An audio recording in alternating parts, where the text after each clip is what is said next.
पूर्व केंद्रीय मंत्री स्वर्गीय रामविलास पासवान की जयंती 5 जुलाई को मनाई जाएगी।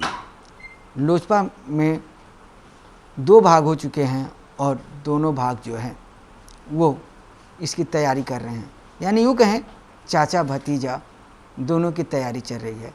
हमारे साथ पशुपति पारस जी हैं, हाजीपुर के सांसद हैं, रामविलास पासवान जी के भाई हैं। 2 भागों में लोजपा हो गई है तैयारी तो नहीं, इस बात को आप वापस लीजिए।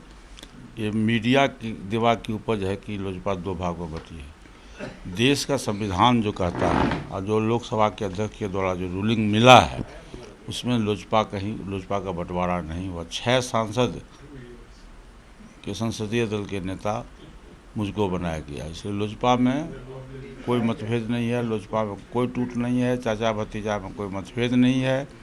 पासवान जी इतने बड़े देश के नेता थे और बिहार उनकी जन्मभूमि है, कर्मभूमि है हाजीपुर, तो सबों को अधिकार है कि पासवान जी की जयंती मनावें।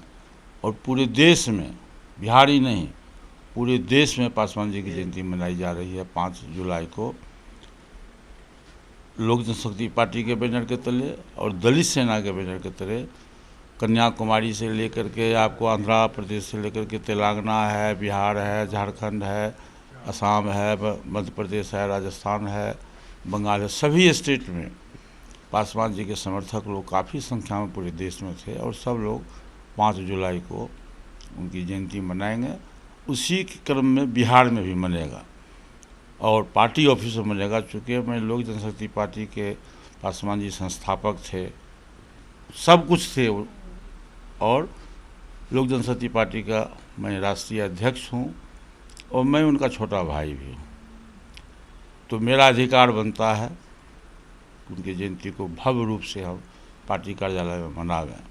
और 5 जुलाई को पूरी तैयारी है हम लोग की और पूरे बिहार से काफ़ी संख्या में लोग आने के लिए परेशान हैं, क्योंकि सबको उनके प्रति श्रद्धा है।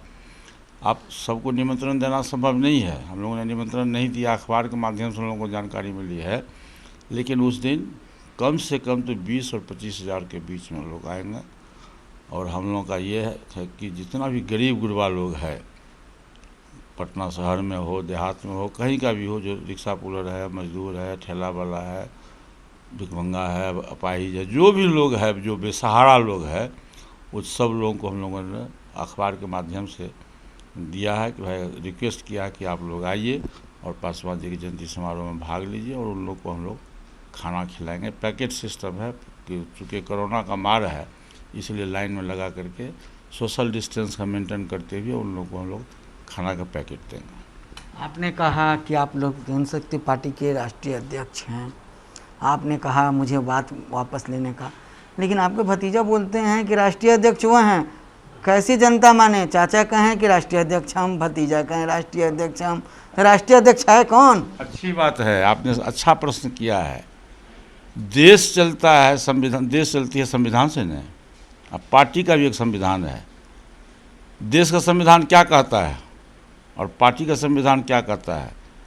देश के संविधान के तहत माननीय लोकसभा अध्यक्ष के द्वारा जो रूलिंग पास हुआ, जो नोटिफिकेशन हुआ, उसमें असली नकली का सवाल नहीं आया। उसमें लोक जनशक्ति पार्टी को टूट कहीं नहीं बताया गया। 6 सांसदों की पार्टी है और उसके हम संसदीय दल के नेता हैं। पार्टी का जो संविधान है, पार्टी के संविधान के अनुकूल भी मेरा चुनाव निर्विरोध हुआ है और मैं उसको लिखित रूप से चुनाव आयोग की हमें भेज दिया हूँ 18 तारीख को, वहाँ सबमिट हो चुका है।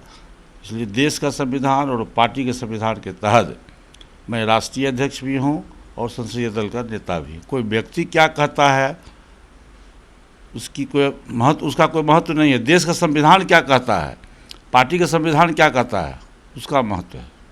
ठीक है। दूसरी चीज़ ये कि आशीर्वाद यात्रा उसी दिन चिराग पासवान निकालना है, वो भी कहाँ से? तो हाजीपुर से।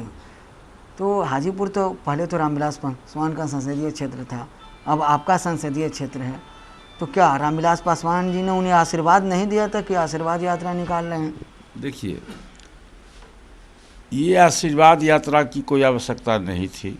अब पासवान जी हम लोगों के बीच में नहीं हैं, वो हम लोगों को छोड़ के चले गए। अब हम लोग जो जयंती समारोह मना रहे हैं वो एक तरह से जब इस पृथ्वी पर नहीं है तो भगवान स्वरूप हो गए। भगवान स्वरूप हो गए तो उनको उनका जयंती मनाने का सबको अधिकार है। अब उनको आशीर्वाद की ज़रूरत नहीं है, जितना आशीर्वाद मिलना था मिले, देश के बड़े मानचित्र पर चले गए। अब उनको आशीर्वाद की ज़रूरत नहीं थी। चिराग पासवान जी ने जो ये शब्द का चयन किया है, मेरे हिसाब से ये शब्द का चयन गलत है। उतने बड़े देश का नेता के स्वर्गवास होने के बाद पूरे देश में कहीं भी श्रद्धांजलि सभा चिराग पासवान के द्वारा नहीं मनाया गया, कहीं भी नहीं। श्रद्धांजलि सभा मनाना चाहिए था, जो कि नहीं हुआ। इस माध्यम से इस यात्रा का नाम होना चाहिए श्रद्धांजलि सभा, न कि आशीर्वाद यात्रा।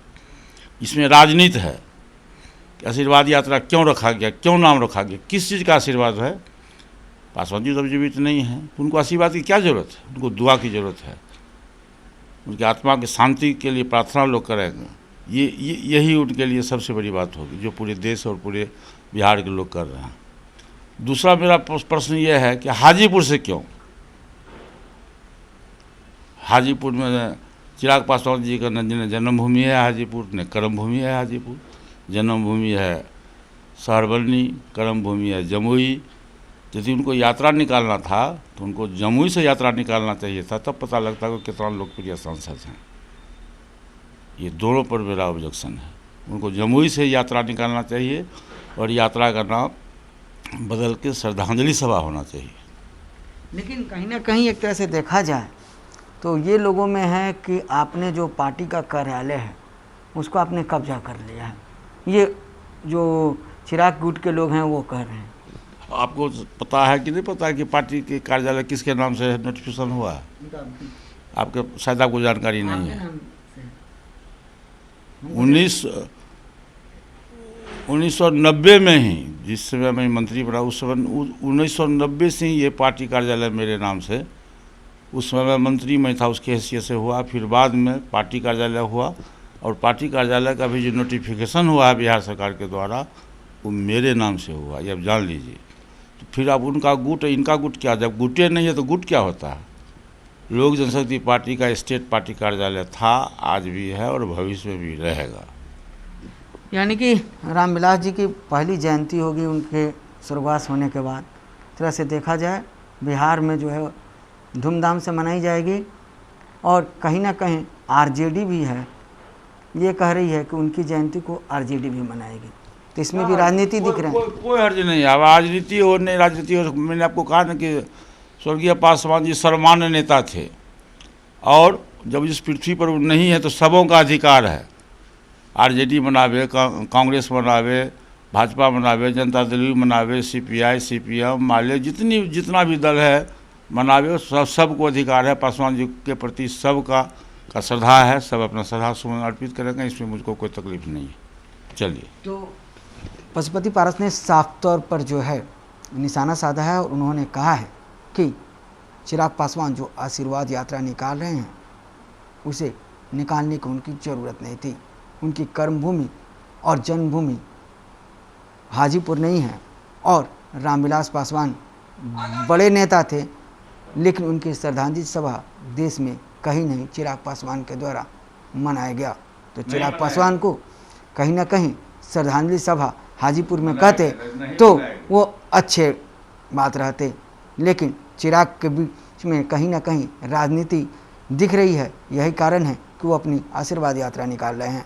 कैमरा शांत रंजन के साथ रूपेंद्र श्रीवास्तव, जी मीडिया पटना।